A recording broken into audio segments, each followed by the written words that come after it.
En las últimas semanas he estado hablando acerca de las dificultades del pueblo de Dios en sus diferentes tiempos. Y esta semana voy a seguir hablando de ese tema, cómo tener paz en medio de la tormenta, cómo poder salir adelante en medio de las dificultades. Y el día de hoy voy a demostrar de que no somos los únicos, bueno, ya hemos demostrado a través de las semanas, de que no somos los únicos que podemos padecer o que estamos padeciendo. Y tampoco somos los que más mal les ha ido. Hoy voy a contarles una historia de algo terrible, algo difícil, algo que aún en la misma Biblia cuando se menciona, dice: si yo te dijera lo que va a pasar, te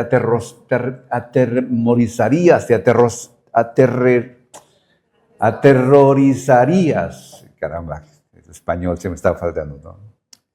Voy a hablar del libro de Habacuc. Habacuc es uno de los últimos libros del Antiguo Testamento.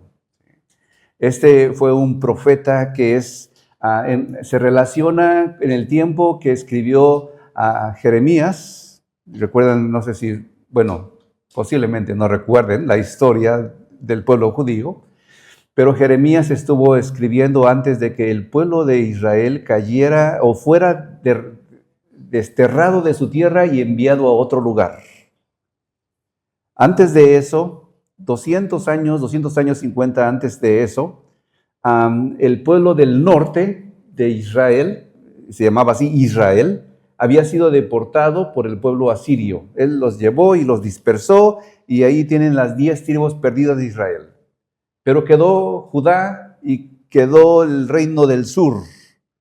En el reino del sur gobernaban los descendientes de David, el rey David. Y ellos duraron 250 años más allá de lo que el norte vivió. Y por causas que voy a comentar el día de hoy, el Dios juzga al pueblo de Israel y le dice: te voy a desterrar también, te va a ir muy mal. ¿Sí?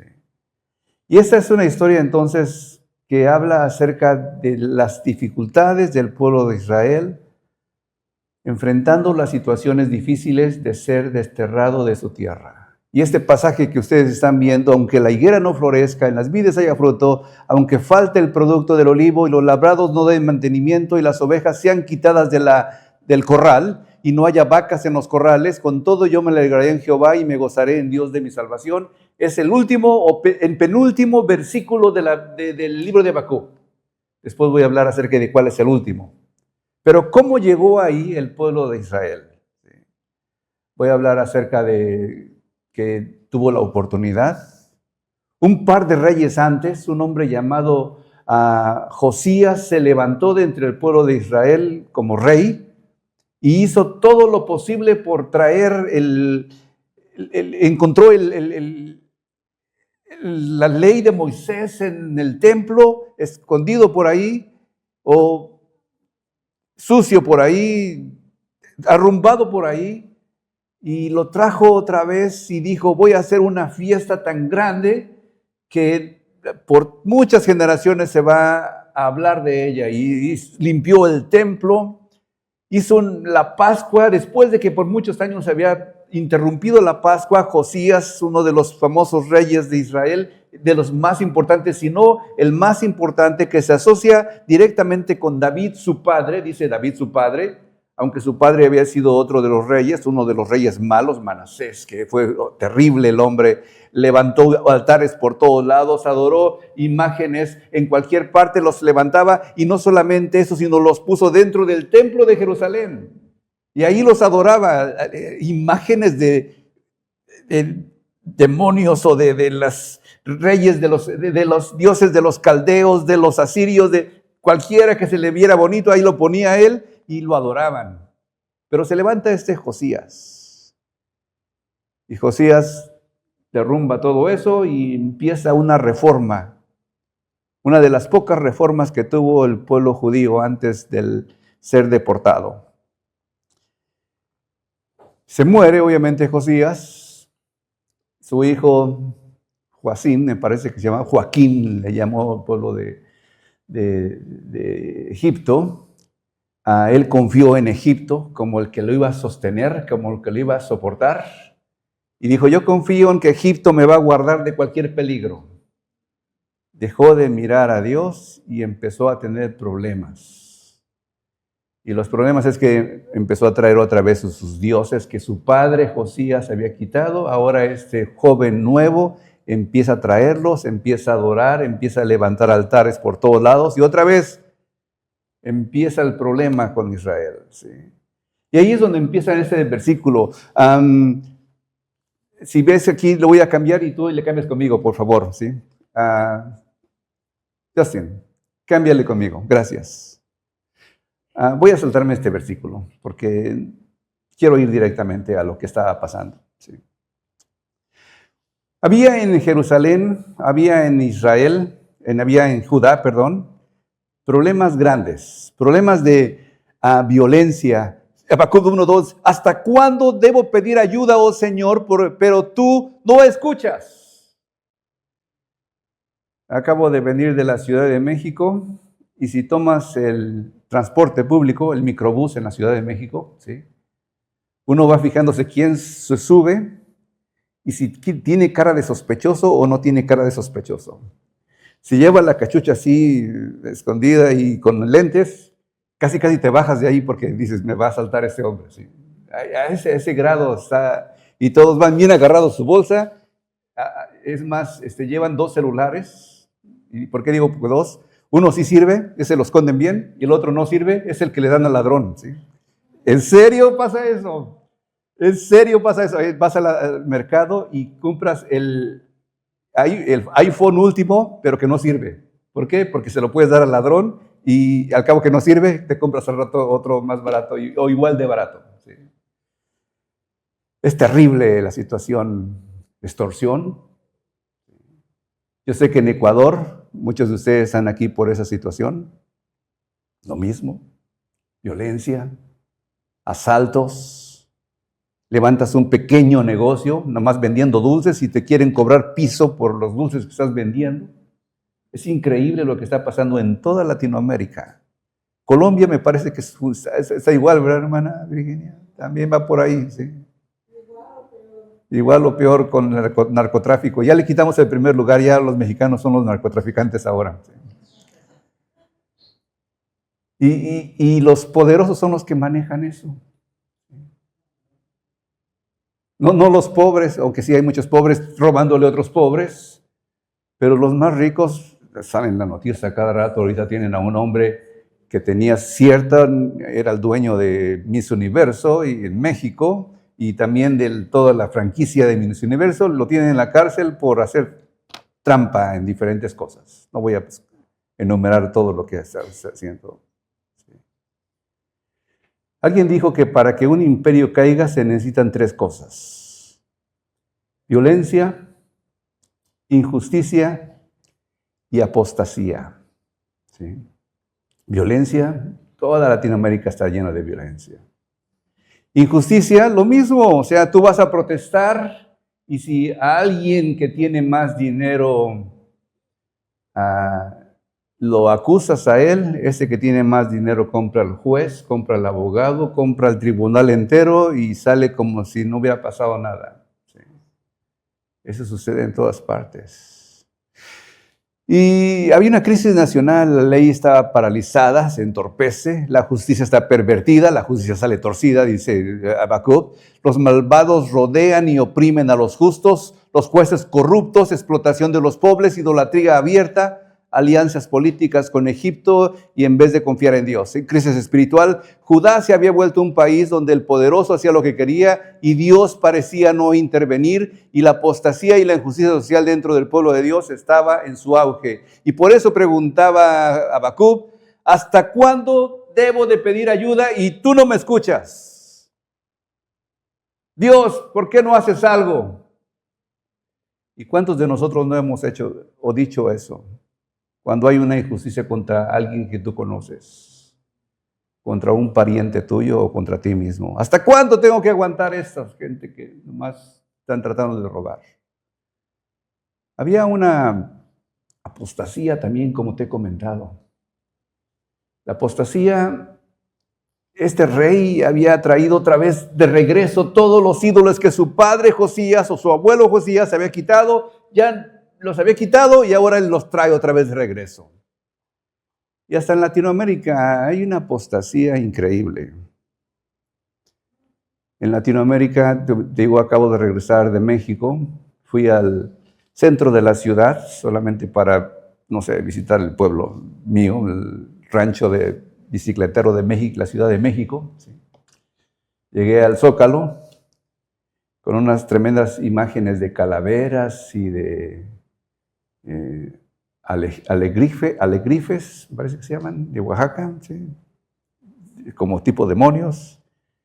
Y al lado de la catedral, al ladito nada más así, sales de la catedral, caminas a un lado y ahí doblando la esquina está una explanada también y ahí está la gente con todo tipo de brujería. Te leo la mano, te digo tu futuro, te hago tu limpia y realmente está la gente ahí. Algunos, o sea, tú lo dices, la gente ignorante nomás está ahí. No, lo ves con su portafolio, uno de esos con traje, corbata y está ahí y alguien le está pasando hierbas alrededor y diciéndole un montón de cosas, y tú dices, eso es apostasía. Subí un taxi, llegué para regresar a mi casa, salgo del metro, tomo el taxi que estaba ahí parado, el hombre tenía una imagen de la Santa Muerte.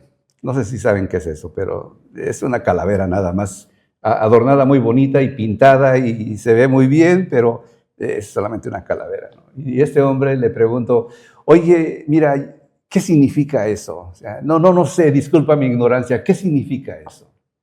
Y me da un testimonio como si fuera un cristiano, realmente. Mira, la Santa Muerte me ayudó, estaba mal, estaba en las drogas, salí de las drogas ya, me va muy bien, me va mejor que a mis hermanos me tienen envidia, la Santa Muerte hizo todo eso. Ay, caramba. No tenía miedo de testificar de lo que le había hecho la Santa Muerte. Y los hermanos de la iglesia no tienen miedo de hablar un poquito de Dios cuando les preguntan. Y le dije al hombre, mira, yo soy un estudioso de la Biblia por casi 40 años, si no es que más de 40 años. ¿Quieres que te diga lo que va a pasar con la muerte? Y el hombre así como que paró las orejas. A ver, dime qué va a pasar con la muerte. Yo sé lo que la Biblia dice que va a pasar con la muerte.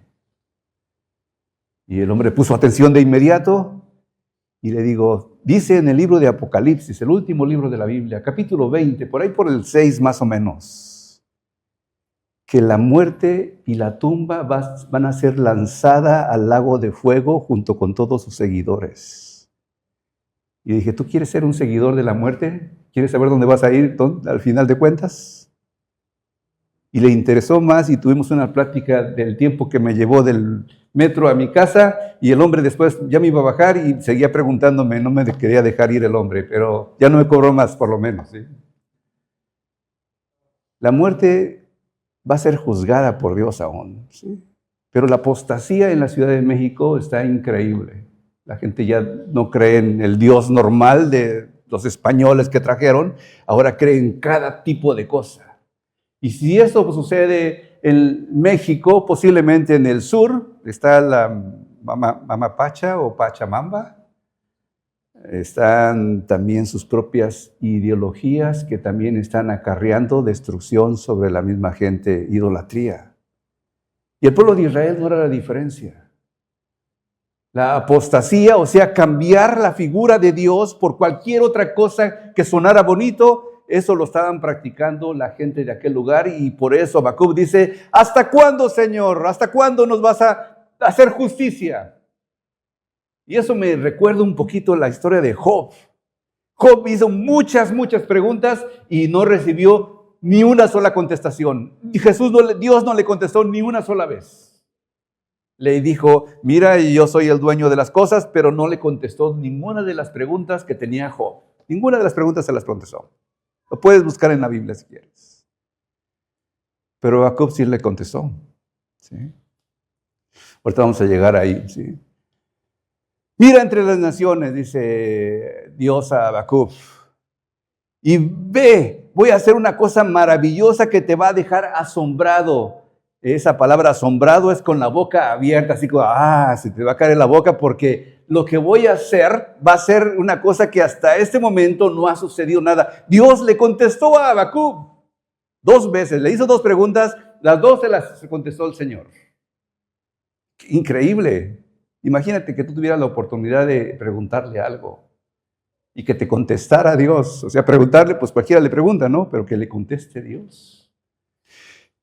Y yo, dice, estoy haciendo un trabajo en estos días que si te lo dijeran lo que voy a hacer, tú no lo creerías, Habacuc. Te voy a dejar anonadado, asombrado, astonished. Habacuc 1:5 dice eso. ¿Y qué es lo que va a hacer, Señor? Sí. Bueno, habla de... Ok, ya.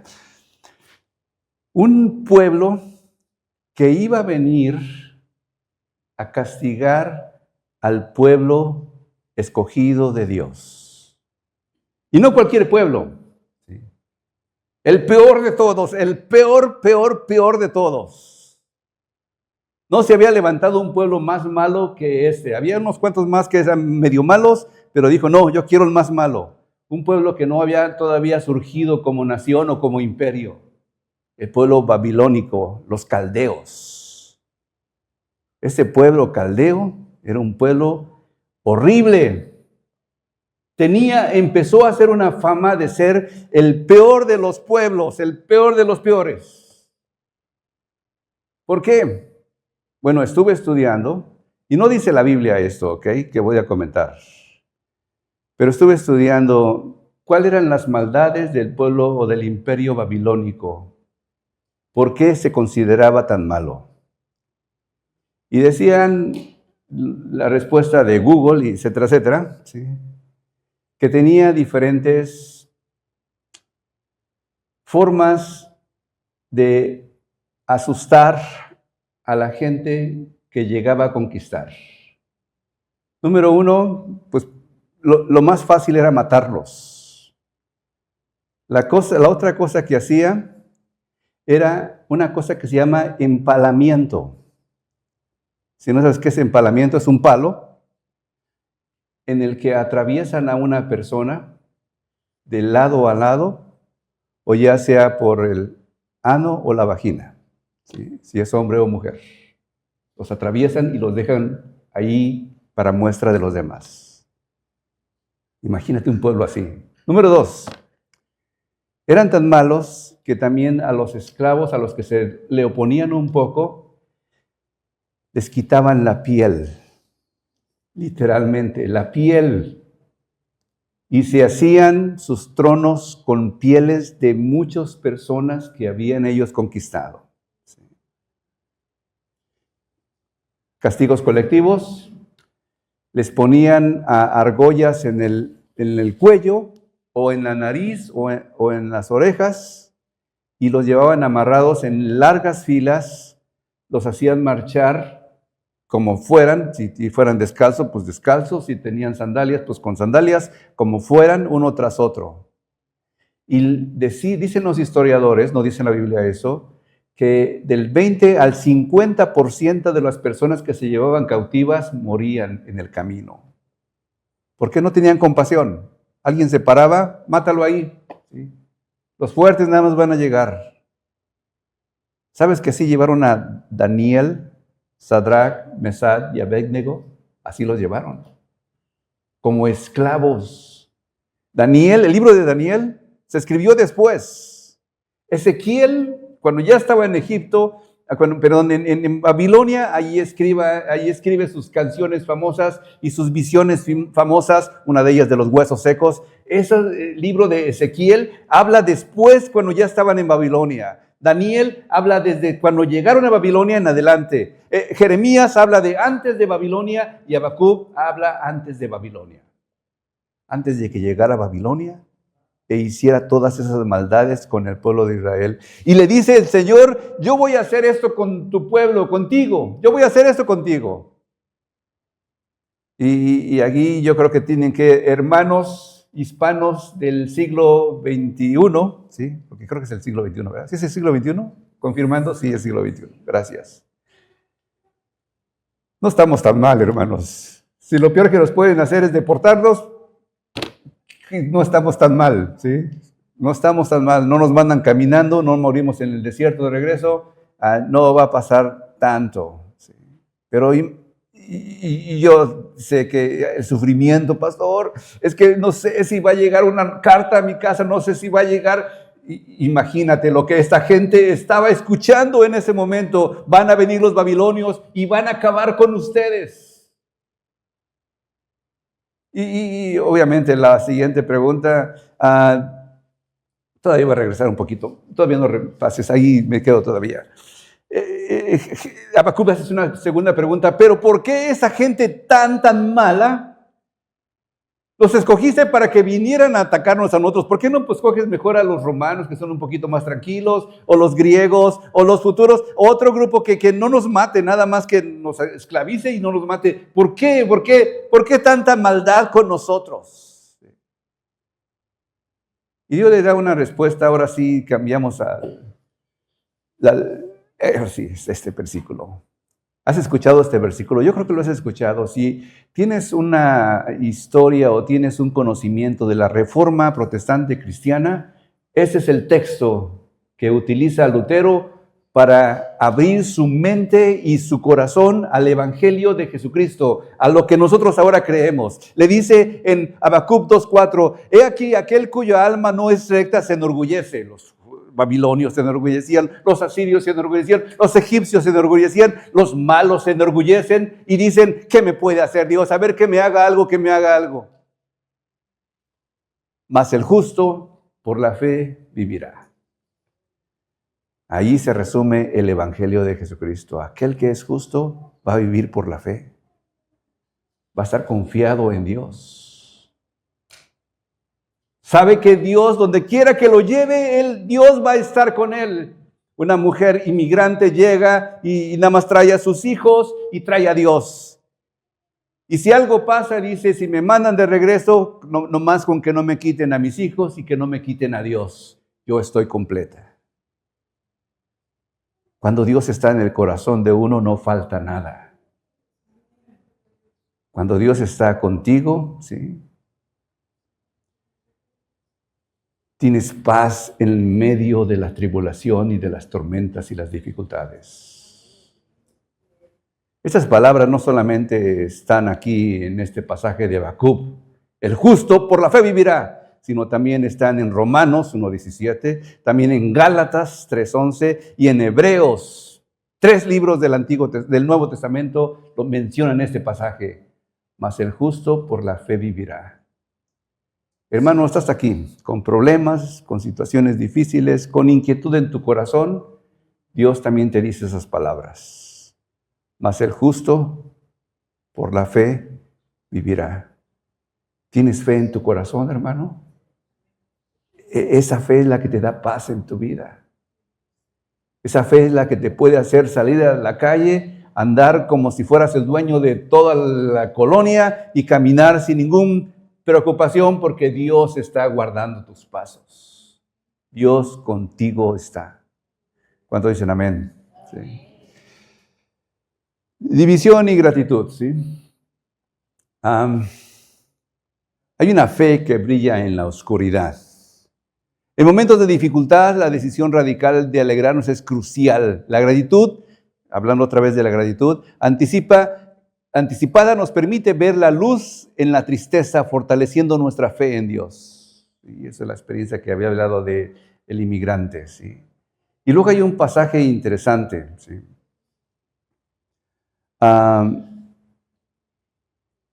Empieza el profeta a hablar. Dios le dice al profeta, y es más, le dice, estas palabras que yo te voy a dar ahora, ponlas en una tablilla, en una tabla. Capítulo 1. No en un papiro que se puede romper fácilmente, no en la arena para que el agua se la lleve y se queden como si nada. Ponlas en una tabla porque esto va para largo tiempo. Y esas palabras son las que nos llegan a nosotros, porque el profeta obedeció y las puso en una tabla, las escribió en arcilla, posiblemente tenían que calentar, hacer la mezcla, ponerlo y después poner las escrituras, meterlo en el horno y que quedaran firmes, que duraran para siempre. Y esas palabras son hasta el día de hoy. Están ahí porque el profeta obedeció, las puso en piedra y hasta este día nos han llegado. Ay del que amontona lo que no es suyo. ¿Cuántos ladrones, como te digo, están amontonando cosas, pero que no es suyo? ¿Sí? Yo he sido ladrón también, ¿sí? No tenía el título de ladrón, ni la policía me agarró, ni nada de eso, ¿sí? Cuando empecé en la escuela bíblica, escuché el mensaje de que si robaste algo, tienes que regresarlo. Si le tienes que pedir perdón a alguien, ve y pídele perdón, ¿sí?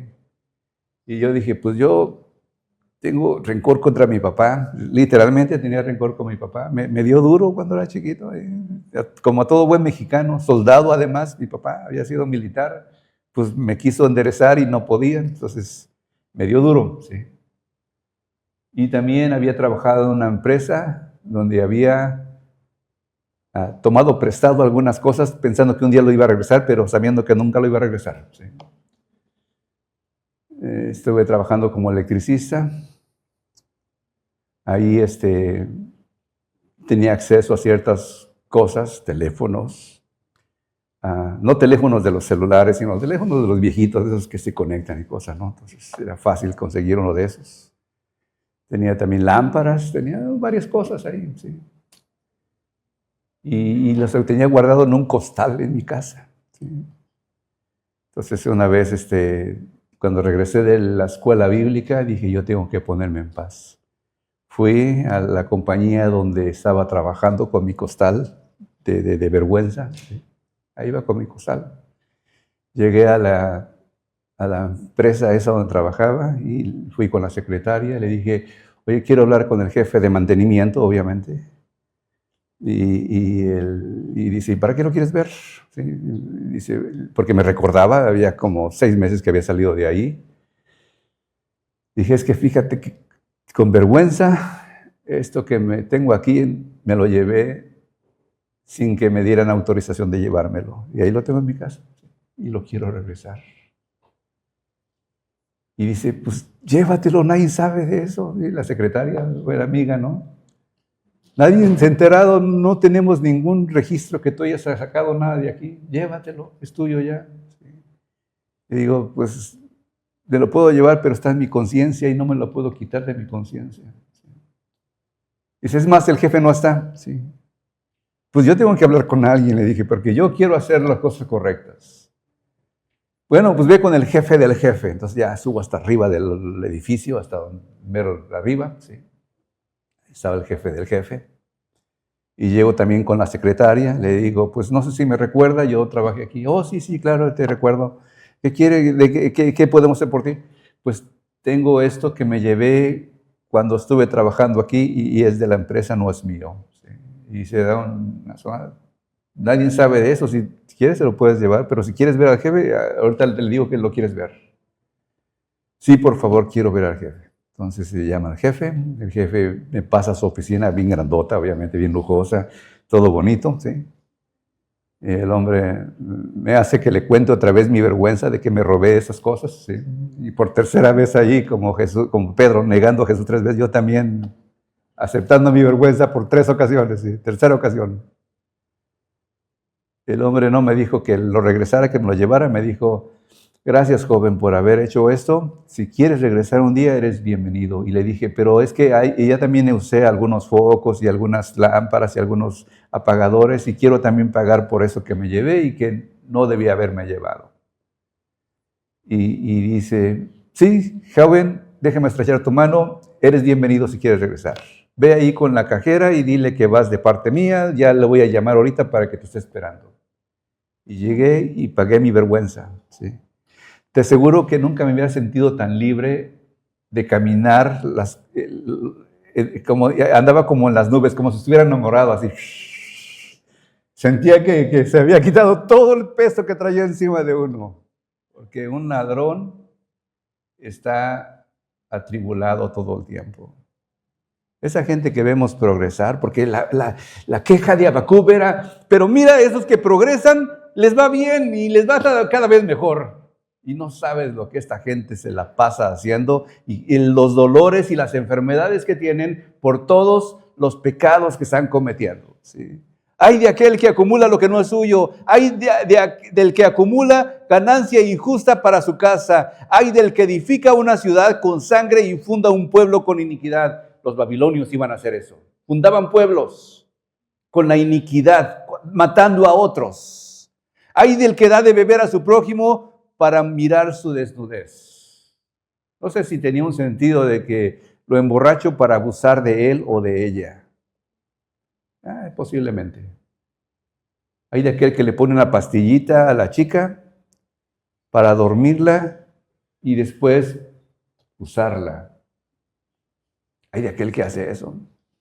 Hay de aquel que dice al leño, despierta, y a la piedra muda, levántate. Hay de aquel que tiene ídolos. Y después hay termina ese capítulo, es capítulo 2, todavía estoy en el 2, ¿sí?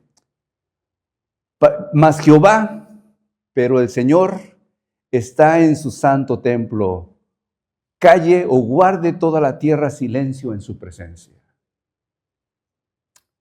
Mas Jehová está en su santo templo. Calle delante de él toda la tierra. Toda la tierra humíllese delante de Dios.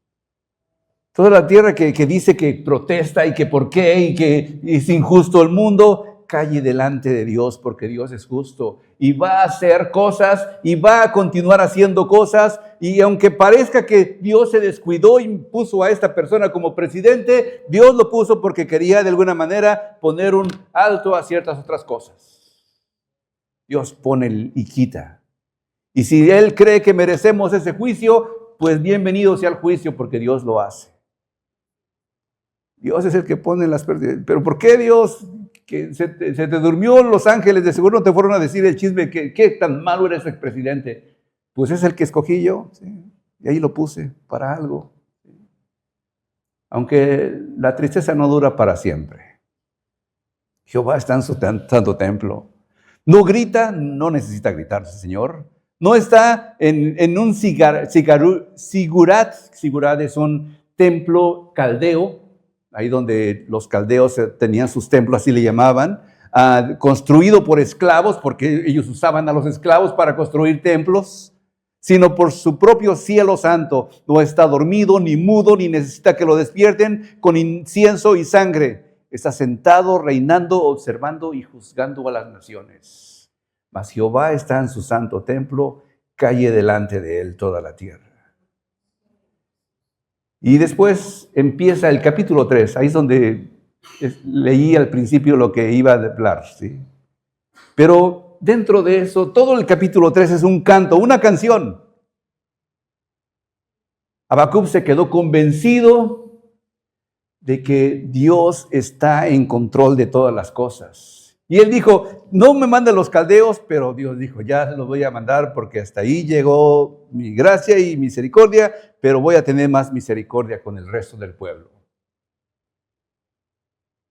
Y en medio de la aflicción, Habacuc se pone a cantar.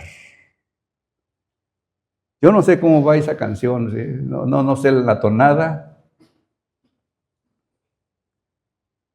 pero ese pasaje me gusta mucho. ¿Sí? Y creo que lo escuché una vez y voy a tratar de decir cómo iría. Su gloria cubrió los cielos y la tierra se llenó de su alabanza. Su gloria cubrió los cielos y la tierra se llenó de su alabanza. Y su resplandor fue como una luz. Rayos brillantes salían de sus manos. y su resplandor fue como una luz. Rayos brillantes salían de su mano, y ahí estaba escondido su poder. Y ahí estaba escondido su poder. Y luego sigue diciendo, finaliza este capítulo con esas palabras. Aunque la higuera no florezca. ¿Recuerdan? Los galileos vienen. Se van a comer los higos. ¿Qué nos van a dejar a nosotros?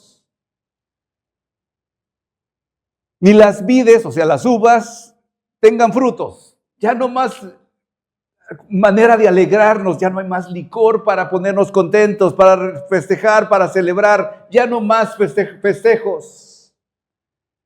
Aunque falte el producto del olivo, el aceite, ya no se va a poder cocinar nada, aunque falte el aceite. Y los labrados no den mantenimiento, y cuando tú trabajes en la tierra ya no puedan dar fruto las cosas. Y las ovejas se han quitado de la majada, o sea, ya dejan de ver la oveja, se acaba la comida que comían naturalmente ese pueblo. Ni las vacas, no haya vacas en los corrales. Si él es un campesino, posiblemente alguien tiene una vaca para que dé leche y puedas comer leche o queso. Ya no hay vacas. Yo, eso es increíble, me alegraré en Jehová. ¿Cómo se puede alegrar en Jehová cuando no tiene nada? Cuando le falta todo. En un pueblo agrícola, si le quitas todas esas cosas a un pueblo agrícola, ¿qué hace? Es como aquí en Estados Unidos vivir sin carro, sin casa, sin trabajo. ¿Qué haces entonces? Aunque falte el trabajo, aunque falte el carro, se me descomponga cada rato, aunque me quede sin casa, dice Habacuc, yo me gozaré en Dios porque Él me salvó. ¿Recuerdan esas palabras? El justo por la fe vivirá. Y el último versículo de ese pasaje, el último versículo. El Señor hace mis pies como de ciervas y en mis alturas me hace andar. El Señor me da fuerzas cuando ya no sé qué puedo hacer. Cuando ya recibí la última notificación de cualquier cosa. Cuando ya me están viendo feo y estoy teniendo temor. En ese momento yo le digo al Señor, mis pies son como ciervas, puedo caminar, puedo correr, puedo andar, porque tú estás conmigo. Porque el justo por la fe vivirá y yo quiero ser un justo. Aunque he invertido tanto y llega a faltar eso que he invertido tanto, aún así yo me puedo gozar en el Señor. Aunque todo falte, Dios me da fuerzas sobrenaturales, porque la fe no se rompe tan fácil. Por la fe vimos que Daniel entró en un foso de leones y le cerró la boca. Por la fe, el hombre puede hacer cualquier cosa porque sabe que Dios está con él.